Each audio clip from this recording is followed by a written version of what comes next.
नमस्कार सभी मित्रों को द भारतीय वॉइस ऑफ इंडिया में आप सबका फिर से स्वागत है। जैसा कि आप सभी जानते हैं कि Indian science and technology in 18th century पर हमारी सीरीज कंटिन्यू है। सीरीज का यह तीसरा वीडियो है। वापस से मैं यह कहना चाहूंगा कि आप पहले की वीडियोस देखें, जिससे कि आप इस वीडियो को और बेहतर समझ सकेंगे।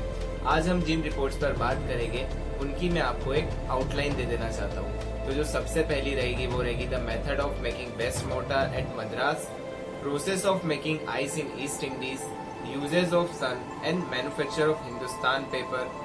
जो आज की मेन रिपोर्ट रहेगी वो रहेगी इंडियन एग्रीकल्चर, और जो लास्ट रहेगी वो भी एग्रीकल्चर से रिलेटेड रहेगी, वो रहेगी drill husbandry in southern India. तो आइए शुरू करते हैं आज की पहली रिपोर्ट से, the method of making best mortar.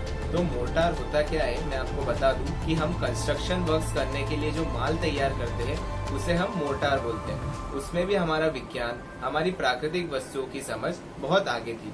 Mortar बनाने के लिए हम गुड़, चने और हरड़ को अलग अलग कंटेनर्स में उबालते थे और फिर उस पानी को मोर्टार या माल बनाने में यूज करते थे। लेकिन फिर वही प्रश्न आ जाता है, क्यों?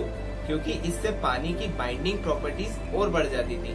लेकिन फिर अगर इस मोर्टार को और ठोस बनाना रहता था तो इसमें जूट, हेम्प आदि के रेशे भी डाले जाते थे और अच्छे से फिर उनको मिलाया जाता था। और यही कारण है कि हजारों साल पुराने मंदिर, महल आज भी उसी दृढ़ता के साथ खड़े हैं। तो इस रिपोर्ट से डायरेक्टली हमें हमारे आर्किटेक्चरल साइंसेस का पता लग रहा है और उस समय की इंजीनियरिंग का आज की इंजीनियरिंग से कोई कंपैरिजन नहीं कर सकते। दूसरी रिपोर्ट पर आते हैं, the process of making ice. Report में दी गई प्रोसेस को मैं आपको सरल भाषा में समझाने की कोशिश करूंगा, जो कि हर वर्ष ठंड के मौसम में एग्जीक्यूट की जाती थी कोलकाता और प्रयागराज जैसे शहरों में। सबसे पहले एक समतल मैदान में 30 बाय 4 फीट के स्क्वायर खोदे जाते थे और उनमें गन्ने बिछा दिए जाते थे। उनके ऊपर मिट्टी के बर्तन रखे जाते थे। फिर क्या होता था कि इन बर्तनों में उबला पानी सूर्यास्त के समय भर दिया जाता था और सुबह तक आपको बर्फ जमी हुई मिल जाती थी, जिसको सूर्योदय के समय कलेक्ट करके एक ऊंची पहाड़ी जगह पर स्टोर करा जाता था। लेकिन फिर वही बात आ जाती थी कि इसके पीछे का साइंस क्या है, मैकेनिज्म क्या है।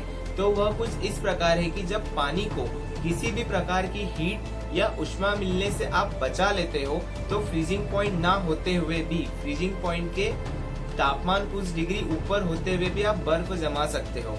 गन्ने और मिट्टी के बर्तन का काम यही था कि वह बहुत ही ठंडी कंडीशंस पैदा कर देते थे। आप जरा सोचकर देखिए, बर्फ जमाना, फिर उसे स्टोर करना, फिर उसका गर्मियों में यूज करना, सोचने पर ही बहुत हैरानी होती है। आज हम कोलकाता, प्रयागराज जैसे जलवायु वाले स्थान पर रेफ्रिजरेटर के बिना बर्फ जमाने की सोच भी नहीं सकते। तीसरी रिपोर्ट है पेपर का मैन्युफैक्चर सन प्लांट की मदद से, जिसे सनई का पौधा या फिर इंडियन हेम्प या मद्रास हेम्प भी बोलते हैं। इस प्लांट का उपयोग रस्सी, फाइबर्स और नेट्स बनाने में उपयोग होता था। लेकिन आज भी इसके फाइबर्स की वैल्यू है।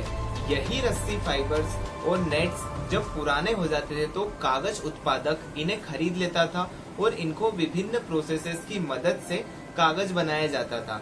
स्क्रीन पर दिख रहे इंस्ट्रूमेंट्स इन विभिन्न प्रोसेसेस के लिए उपयोग किए जाते थे, जो कि पेपर मैन्युफैक्चर की अलग अलग स्टेजेस में उपयोग होते थे।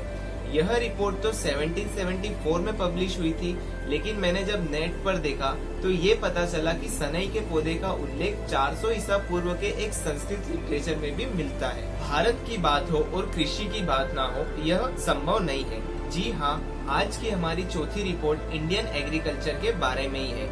रिपोर्ट राइटर यह लिखते हैं कि मालाबार में रहते हुए मैंने यह जाना कि यहाँ के किसानों को कृषि का ज्ञान बहुत प्राचीन समय से है, जो कि समय के साथ और बेहतर होता गया। लेकिन यही वह बात थी जो ब्रिटिशर्स को पसंद नहीं थी। वह यह कैसे मान लेते कि हम उनसे ज्यादा जानते हैं। तो वह क्या करते थे कि यूरोप से लाए हुए इंस्ट्रूमेंट्स, जो कि भारतीय कृषि के लिए बिल्कुल उपयोगी नहीं थे, उनको जबरदस्ती भारतीय कृषि पर थोपते थे। और चावल की खेती का कोई एक्सपीरियंस ना होते हुए भी ब्रिटिशर्स यूरोपियन मेथड्स को जबरदस्ती थोपते थे। फिर आगे यह लिखते हैं कि कृषि में सबसे पहली और इम्पोर्टेंट मशीन या उपकरण जो रहता है वह रहता है हल। अब भारतीय कृषक के पास इतना ज्ञान था कि कौन सी मिट्टी में, किस कंडीशन में, कौन से मौसम में किस हल का उपयोग होगा, उसके पास यह सारी जानकारी थी। गुजरात में अलग प्रकार का हल था तो मालाबार में अलग और देश के दूसरे भाग में अलग। भारत के बहुत सारे पार्ट्स में एक ही खेत में अलग अलग फसलों के बीज बोने की प्रथा थी। ऐसी फसलें जो एक दूसरे की सहायक थी, जिनको आज हम मल्टीपल क्रॉपिंग बोलते हैं। उदाहरण के लिए देखें तो गन्ने और सोता गवार को साथ में बोया जाता था, क्योंकि सोता गवार जो रहता था वह गन्ने को तेज सूरज से बचाता था। इसके अलावा कई कृषक ऐसे थे जो सिर्फ अपनी गाय, बैलों और जानवरों के लिए दाल, गाजर, हरी फसल अलग से उगाते थे, जो कि भारतीयों के जानवरों के प्रति प्रेम को दर्शाता है। इसके अलावा जगह जगह पर बड़े बड़े टैंक्स, जलाशय, तालाब, कुएं और यहाँ तक कि बांध भी बना रखे थे, जो कि भारतीयों की अपने जमीन के प्रति प्रेम और समर्पण को दर्शाता है। अकेले मालाबार में चावल की 50 प्रजाति की खेती की जाती थी और पूरे भारत में 3 लाख तरह के चावल की प्रजाति की।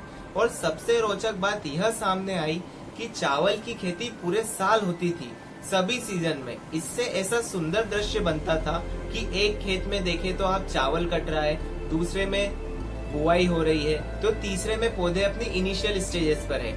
आगे वह यह बताते हैं कि मालाबार में 3 क्वालिटी की मिट्टी थी। पश्चिमा कोर जो कि बेस्ट क्वालिटी थी, फिर उससे कम राशि पश्चिमा कोर, और सबसे जो पुअर क्वालिटी थी वो राशि कोर थी।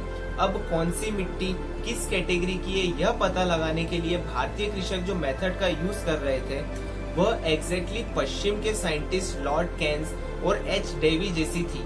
इस वाक्य से आप खुद अनुमान लगा सकते हैं हमारे ज्ञान और विज्ञान का। कृषक ज्योतिषियों की मदद भी लेते थे, क्योंकि यह माना जाता था कि तारों, ग्रहों, मौसम का आदि का कृषि पर प्रभाव पड़ता है। तो राइटर यह लिखते हैं कि यह बिल्कुल भी अंधविश्वासी नहीं है, क्योंकि यूरोप में भी बुआई के लिए तारों की स्थिति की जानकारी ली जाती थी। मतलब आप उनकी मेंटेलिटी देखिए कि जो चीज भारत और यूरोप में एक जैसी हो रही है तो वह अंधविश्वासी नहीं है, लेकिन अगर सिर्फ भारत में हो रही है और उसकी यूरोपियंस को कोई जानकारी नहीं है तो उसे सुपरस्टिशंस का टैग दे दो। भारतीय कृषि की दुर्दशा और ज्ञान परंपरा समाप्त होने का पूरा श्रेय सिर्फ ब्रिटिशर्स को जाता है। आज की लास्ट रिपोर्ट भी कृषि से ही संबंधित है, जिसका शीर्षक है ड्रिल हस्बेंड्री। इसमें एक तरह के हल के बारे में बताया गया है, जिसे ड्रिल प्रफ या ड्रिल हल बोलते हैं। राइटर इसमें यह बताते हैं कि हिंदू संभवतः इसके आविष्कारक है, क्योंकि वह इसका इस्तेमाल एक अज्ञात समय से सभी प्रकार के फसलों के उत्पादन में कर रहे हैं। राइटर को भारतीय ड्रिल हल देखने के पहले तक यह लगता था कि इंग्लैंड में इसका आविष्कार हुआ, लेकिन इंग्लैंड के पेटेंट ड्रिल हल की जितनी भी कमजोरियां थी उसका उपचार या समाधान भारतीय हल था। और तो और इंग्लैंड का हल बहुत ज्यादा महंगा भी था, जबकि भारतीय हल की लागत मूल्य बहुत कम थी और इसका डिजाइन बहुत ही सिंपल होने के साथ साथ इफेक्टिव भी था। तो आज की वीडियो में बस इतना ही। अगली वीडियो में हम आपसे कुछ और इंटरेस्टिंग रिपोर्ट्स शेयर करेंगे। आपके मन में अगर कोई भी प्रश्न हो तो आप कमेंट सेक्शन में पूछ सकते हैं। धन्यवाद। जय हिंद। वंदे मातरम।